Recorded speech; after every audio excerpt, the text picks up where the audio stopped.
part two of Crossing Roads.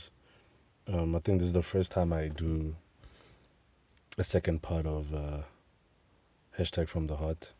I guess it just shows how much emotions and decisions and pressure one has went through in a very short period of time, and how much this thing actually affected me. Um, I think to move on to the second part of Crossing Roads is that I I've done the necessary things that's made it easy for me to make the current decision I think I'm gonna make.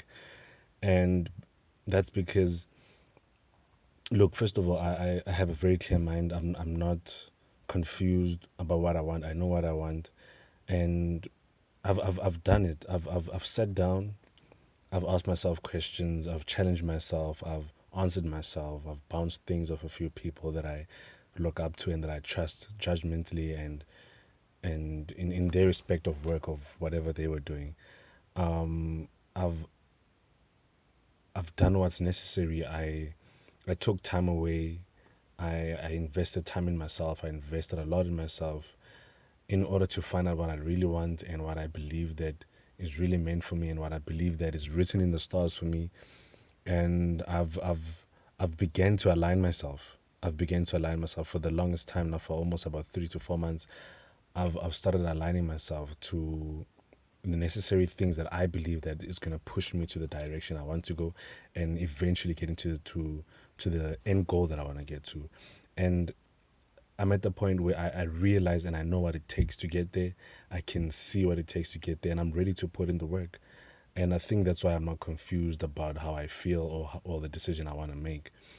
I have a vision, I have a plan, and I'm ready to take the risk. And I think that's the thing about me is that when I have my mindset on something, I don't think twice about it. And with this current situation, I feel that I know that I've put in the years of work. I went to varsity. I've I had experience. I got the experience to a certain extent. It was an amazing experience. It just ended up being that it just turned into something sour, unfortunately, and it ended up becoming more of a waste of my time and less of it being fruitful as it looked like it was starting to become.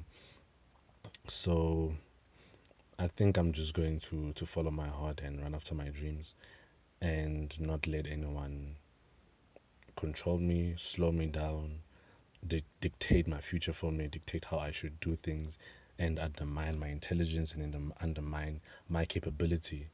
I think it's time I stood tall and walked into the right direction, because I know that the path that I have in mind, that I want to walk, that I want to experience, it feels right in my heart. And if I one thing I know, if something feels right in my heart, there's no turning back.